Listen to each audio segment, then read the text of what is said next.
नमस्कार विद्यार्थियों, प्रिय मित्रों, केशव स्कूल ऑनलाइन क्लासेज में आपका स्वागत है।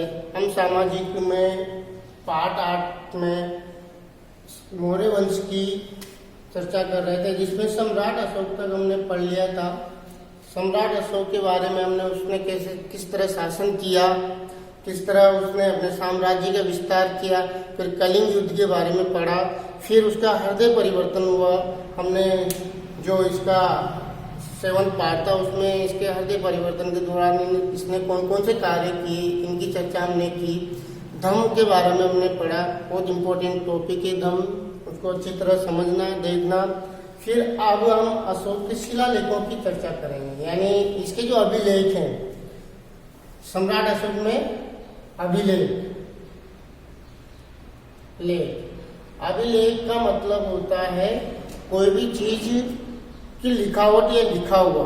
अब जो कहा जाता है कि सम्राट अशोक भारत का प्रथम शासक था जिसने अपनी जनता को, यानी अपनी जनता यानी अपने राज्य की जो प्रजा थी उसको अभिलेखों के माध्यम से संबोधित किया। यानी इतिहासकार ये मानते हैं कि ये प्रथम शासक था जिसने अपनी घोषणाओं को या अपने कार्यों को या अपनी नीतियों को किसी न किसी अभिलेख के माध्यम से लिखवाया है। तो लेख का मतलब समझते हैं लिखी हुई चीजें, लेकिन हम अशोक के अभिलेखों की चर्चा कर रहे हैं। तो अशोक के अभिलेखों के बारे में हम थोड़ा सा ये समझें कि अभिलेख कितने प्रकार के। तो अशोक के जो अभिलेख थे उनको 3 श्रेणियों में रख सकते हैं, यानी अभिलेखों की जो श्रेणी है वो तीन है। और 3 में पहली कौन सी है? 1 नंबर तो है शिलालेख। अभी समझना है शिलालेख होता क्या है। शिलालेख। फिर दूसरे नंबर पे हम बात करें तो फिर आता है स्तंभ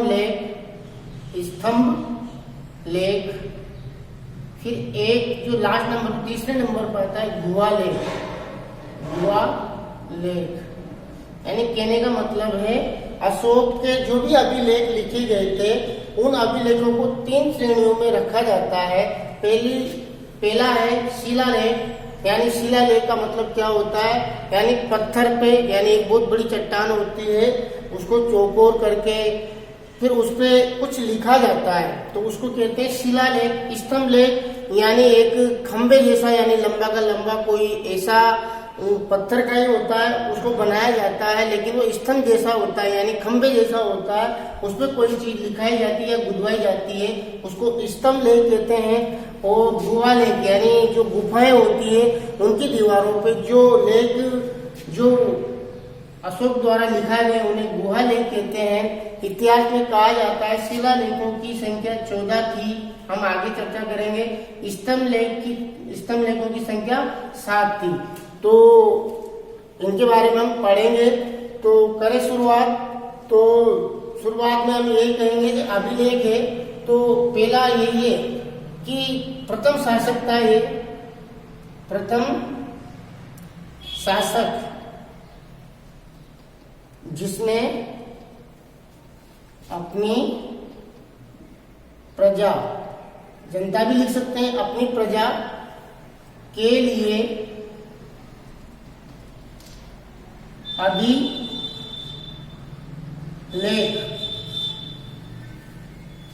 मतलब कहने का मतलब है अशोक प्रथम शासक था जिसने अपनी प्रजा के लिए अभिलेखों के माध्यम से उसे संबोधित किया। कहने का मतलब है जो अशोक ने जो भी कार्य किए, जो भी आदेश निकाले, उनके लिए उसने अभिलेख लिखा है और अभिलेख के माध्यम से उसने क्या किया, जनता को संबोधित किया। यानी जो भी उसके अभिलेख लिखे हुए वो जनता को यानी प्रजा को संबोधित करते हुए लिखे। तो आपको ध्यान में रखना है कि प्रथम शासक कौन था? अशोक था जिसने अपनी जनता के लिए अभिलेख लिखवाए। एक तो यही है। फिर इसको अभिलेख लिखने की प्रेरणा कहां से मिली? तो इसमें आता है अशोक को अभिलेख लिखने की, ध्यान रखना बहुत इंपॉर्टेंट है, प्रेरणा, यानी इसको ये बात कहां से पता लगी कि हमें भी अभिलेख लिखना चाहिए। अशोक को अभिलेख लिखने की प्रेरणा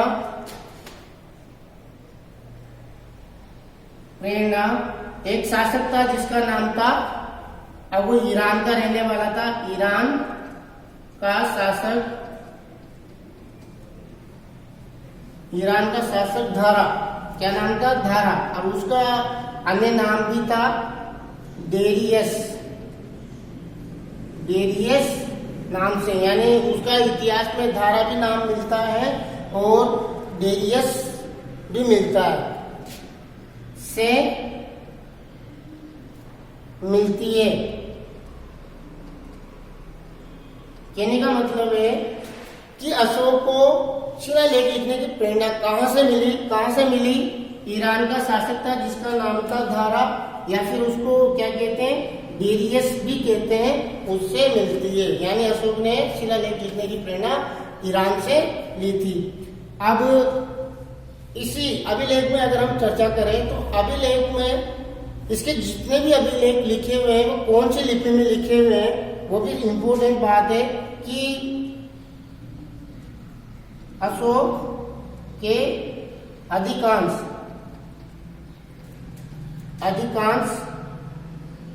अभिलेख, एक लिपि होती है ब्राह्मी लिपि में मिलते हैं। किसमें मिलते हैं? जो उसके अधिकांश अभिलेख खोजे गए मिले, वह किस लिपि में लिखे गए थे? अशोक के अधिकांश अभिलेख ब्राह्मी लिपि में मिलते हैं। किसमें मिलते हैं? ब्राह्मी लिपि में मिलते हैं। लेकिन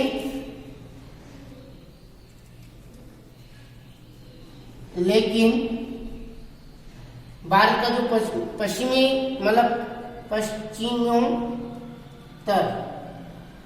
यानी भारत का जो पश्चिमी हिस्सा है, पश्चिमोत्तर भारत में, अब वहां दो स्थान है, उनके पर्टिकुलर नाम है। एक तो मनसेरा और एक है शाहबाद गढ़ी।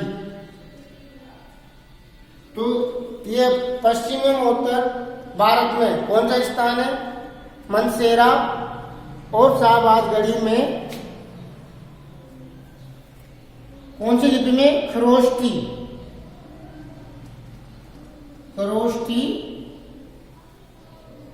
लिपि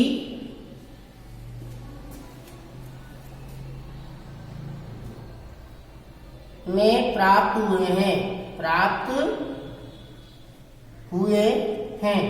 तो ये हमने अभिलेखों की बात की, तो हमने इसमें सबसे पहले तो पता लगा कि प्रथम शासक था अभिलेख लिखने वाला।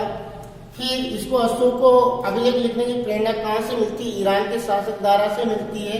फिर इसके जितने भी अभिलेख लिखे गए कौन सी लिपि में? ब्राह्मी लिपि में। किसमें? ब्राह्मी लिपि में मिलते हैं। लेकिन ब्राह्मी लिपि के अलावा एक और लिपि आई, लेकिन वो कहाँ मिले? ये पश्चिमोत्तर, यानी इसका मतलब भारत का जो पश्चिम और उत्तर वाला हिस्सा है, वहां पर लगभग हमारा पाकिस्तान वाला इलाका, पाकिस्तान और अफगानिस्तान वाला इलाका, वहां पे मनसेरा और शाहबाद गढ़ी नामक स्थान से जो अभिलेख मिले वो कौन सी लिपि में लिखे हुए थे? खरोष्ठी लिपि में लिखे हुए थे। और इसी क्रम को आगे बढ़ाते हुए पहले इसकी स्क्रीनशॉट आप ले लें।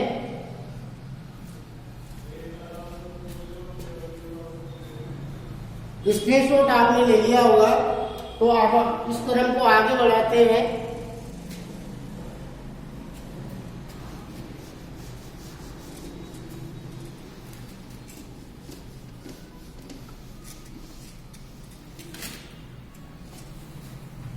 इसको आगे बढ़ाते हैं कि इसके जो अभिलेख हैं वह सबसे पहले किसने खोजे और पढ़ने में किसने सबसे पहले सफलता मिली पढ़ने में? तो सबसे पहले अशोक के अभिलेखों की प्रथम खोज 1730 ईस्वी में एक नाम आता है जिनका नाम है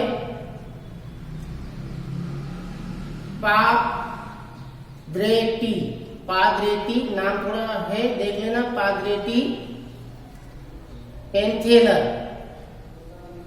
क्या नाम है? पादरेटी पेंथेलर ने अशोक के अभिलेखों की प्रथम बार खोज 1730 ईस्वी में पादरेटी पेंथेलर ने की थी। यानी कहने का मतलब है अशोक के शिलालेखों, मतलब अशोक के जो अभिलेख थे उनकी खोज किसने की थी? नाम आया यहाँ पे पादरेटी पेंथेलर। क्या नाम है? पादरेटी पेंथेलर। उसने प्रथम बार खोज की थी 1730 में, लेकिन उसने जो खोज की थी, लेकिन इसको पढ़ने वाला जो प्रथम बार, देखो पढ़ने का प्रयास सबने किया लेकिन सबको सफलता नहीं मिली, लेकिन 1837 में पढ़ने में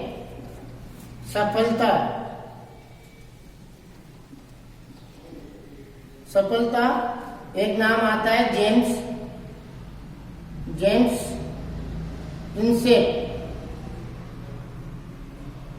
प्रिंसेप को मिलती है। देखो दो नाम हमारे सामने आए कि अशोक के अभिलेखों की प्रथम बार खोज किसने की थी? पादरेटी पेंथेलर ने की थी। फिर इनको पढ़ने में सफलता, यानी सबसे पहले किसके द्वारा पढ़े गए? 1837 में जेम्स प्रिंसेप द्वारा इनको पढ़ा गया। तो ये अगली इसमें हमें पता लगा कि प्रथम खोज किसने की, प्रथम बार किसने पढ़ा। अब इसके शिलालेखों में हम बात करें कि इसके अभिलेखों में, यानी अशोक के अभिलेखों में हमने एक नाम जब बिंदुसार को पढ़ा था, यानी जो अशोक के पिताजी थे उनको पढ़ा था, तब एक नाम आया था, ये मतलब यमन या फिर इसको यूनान बोलते हैं, यमन या यूनान के एंटियोकस प्रथम, यानी कहने का मतलब है एंटियोकस प्रथम ने बिंदुसार के शासनकाल में अपना राजदूत नियुक्त किया था, जिसका नाम था डायमेकस। तो इसका उल्लेख भी, यानी अशोक ने अपने, यहाँ पे अपने लिखना, अपने अभिलेखों में यमन या यूनान, बात एक ही है यमन को या यूनान को, वहां का राजा था कि एंटियोकस का उल्लेख मिलता है। किसका मिलता है? एंटियोकस का, जिसको हमने बिंदुसार में भी पढ़ा था। उल्लेख मिलता है, यानी इसके अभिलेखों में एक यूनान के राजा का भी उल्लेख मिलता है। तो ये हमने अभिलेखों के बारे में पढ़ा। आगे और भी चर्चा करते हैं। कुछ प्रमुख अभिलेख है, जैसे इसका जो प्रथम शिलालेख था, देखो हमने इसके जो अभिलेखों का वर्गीकरण किया 3 प्रकार से किया, जिसमें एक शिलालेख भी था। तो प्रथम शिलालेख में पशु बलि पर रोक लगा दी थी। यानी कहने का मतलब है प्रथम शिलालेख में जब क्या होता था कि पहले यज्ञ वगैरह करते थे तो उसमें किसी न किसी पशु की क्या दी जाती थी? बलि दी जाती थी। लेकिन अशोक ने एक शिलालेख के माध्यम से, और उसका जो प्रथम शिलालेख था वो यही था कि उसने एक अभिलेख, मतलब एक लेख शिला पे लिखा है, इसलिए उसको शिलालेख कहा गया। तो उस पे गुदवाया कि आज से ही किसी भी पशु की बलि नहीं दी जाएगी, यानी पशु वध पर उसने रोक लगा दी। तो प्रथम अभिलेख किसके बारे में है? पशुवध के विरोध में यानी पशुवध को रोकने के लिए ये शिलालेख लिखा गया था। और ये संदेश किसको दिया गया था? जनता को, यानी जनता या वहां की प्रजा से ये कहा गया कि आज के बाद अब ये घोषणा की जाती कि पशु बलि नहीं दी जाएगी। अब एक और इसके जो स्तंभ लेख जो हमने पढ़ा था, अभिलेखों में एक वर्गीकरण हमने ये भी पढ़ा था कि स्तंभ लेख होते हैं, जिसमें उसके दो स्तंभ लेख हैं। एक तो सांची, जो सांची वर्तमान में कहाँ पड़ता है? रायपुर, मध्य प्रदेश, रायपुर और मध्य प्रदेश में पड़ता है सांची, रायपुर मध्य प्रदेश। एक और है सारनाथ,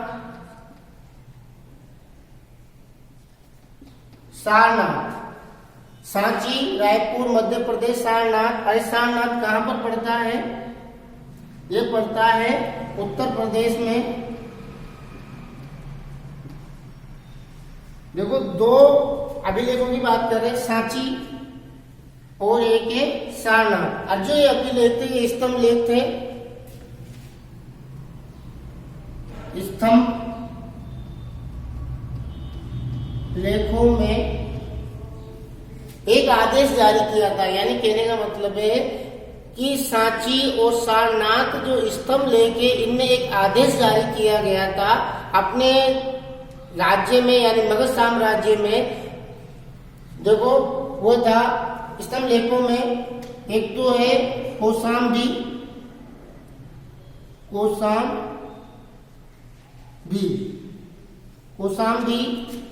व पाटलिपुत्र जो मगध की राजधानी थी, पाटलिपुत्र। तो यहाँ एक बात और पता लगी, मैंने बताया नहीं था पहले, पाटलिपुत्र जो वर्तमान में हम पटना को ही पाटलिपुत्र कहते हैं वर्तमान में, ये क्या थी? यहाँ लिखता हूं मगध की राजधानी,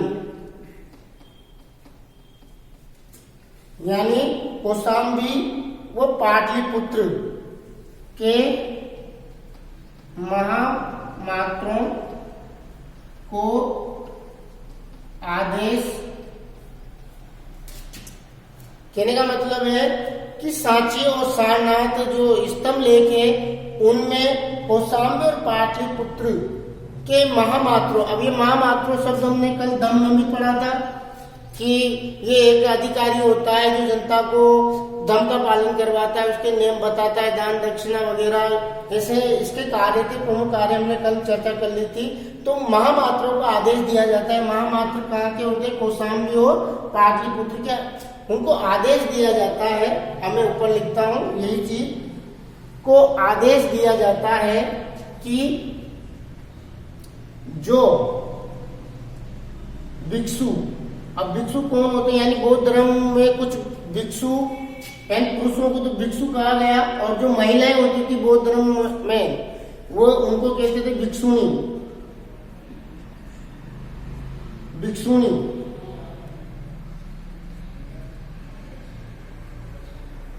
कि जो भिक्षु यानी जो बौद्ध धर्म में भिक्षु और भिक्षुणी है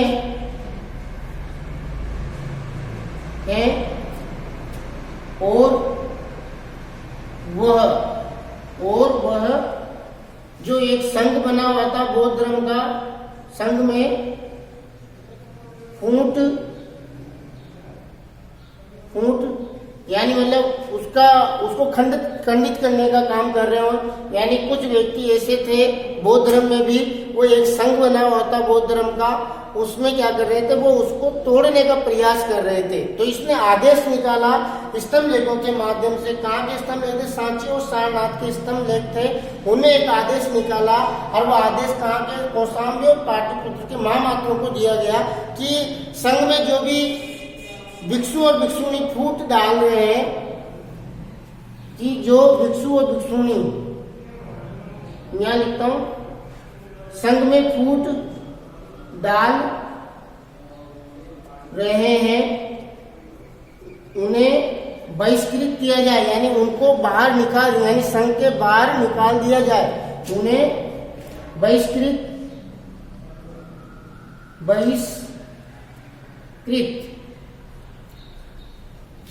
किया जाए ये यहाँ की जानकारी है, यहाँ लिखी थी।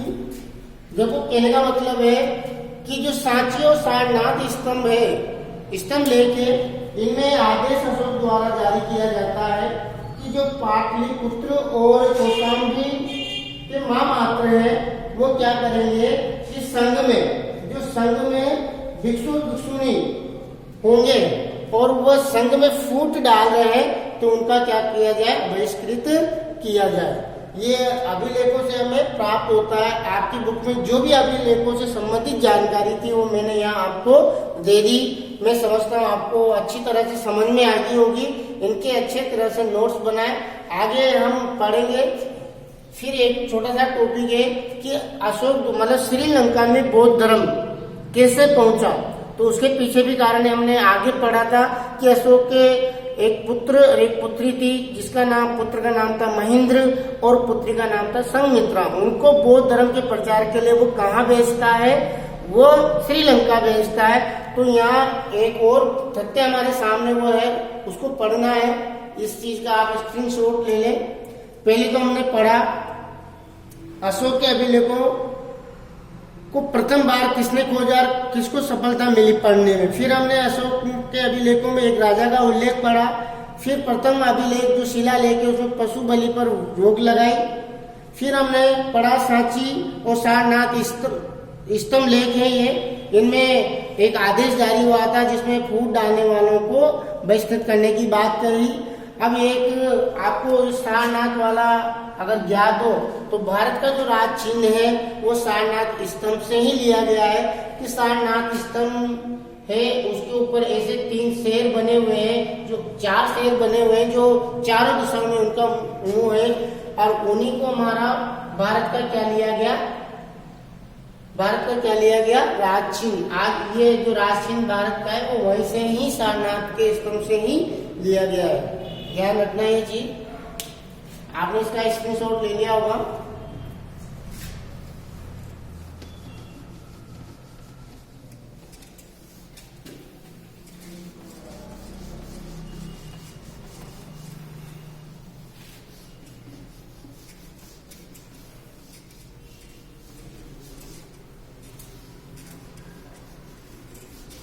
अब यहाँ कहने का मतलब है श्रीलंका में बौद्ध धर्म कैसे पहुंचा, वहां बौद्ध धर्म का प्रचार या प्रसार कैसे हुआ, इसकी हम चर्चा करेंगे।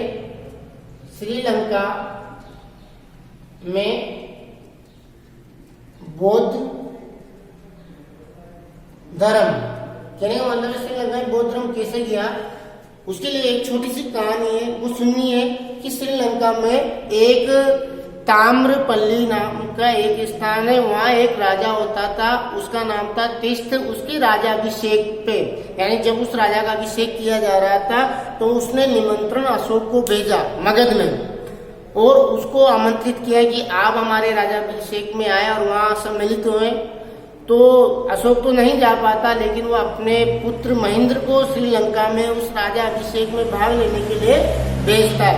तो जब वो महेंद्र वहां जाता है उससे पहले बौद्ध वृक्ष, हम पढ़ेंगे बौद्ध वृक्ष क्या, बौद्धिक वृक्ष था, यानी वृक्ष था जहाँ पे भगवान बुद्ध को ज्ञान की प्राप्ति हुई थी। एक पेड़ था, बहुत बड़ा वट था, तो उसके कुछ हिस्से मतलब उसकी टहनी या पत्ती वो अपने साथ लेके जाता है और कहा जाता है तभी से वो बौद्धिक वृक्ष की जो भाग वहाँ श्रीलंका में पहुंचा, तभी से वहाँ बौद्ध धर्म का प्रसार होना प्रारंभ हो गया। तो ये कहानी मैं शॉर्ट तरीके में बताता हूँ कि एक राजा था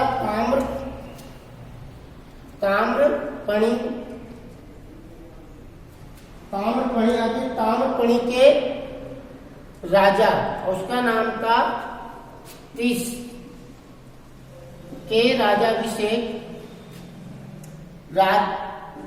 राज्याभिषेक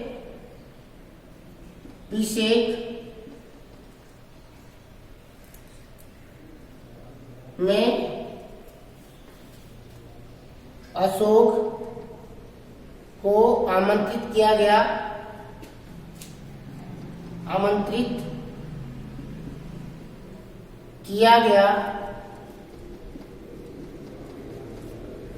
किया गया।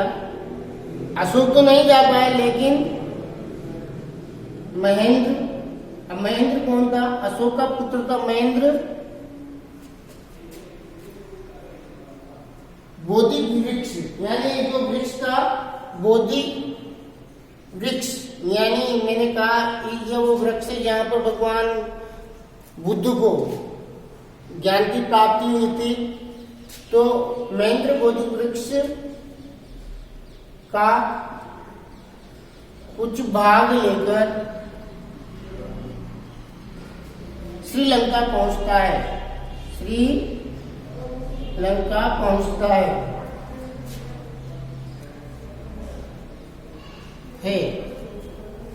आई बात समझ में? ताम्रपर्णी का राजा था जिसका नाम था तीस, उसके राजाभिषेक में अशोक को आमंत्रित करता है, लेकिन वो नहीं जा पाया। महेंद्र वहां जाता है। महेंद्र क्या लेके जाता है? बोधि वृक्ष को जहां पर भगवान बुद्ध को ज्ञान की प्राप्ति हुई थी, उसका भाग लेके जाता है। तभी से श्रीलंका में बौद्ध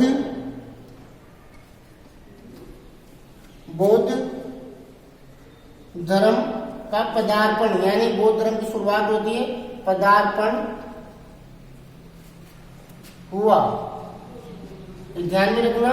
तो हमने शिलालेखों के बारे में सब पढ़ लिया, यानी जो भी चीज एक एक करके हमने जो भी शिलालेख से संबंधित थी हमने उनके बारे में अच्छी तरह से पढ़ा है।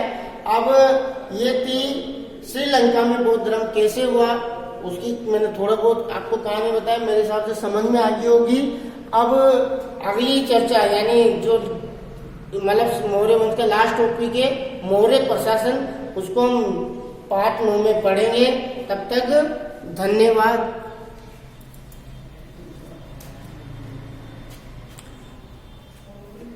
चलो, ये जब तक हमने जो आज तक पढ़ा उसके नोट्स में ऐड करता हूं, उनको देख लेना।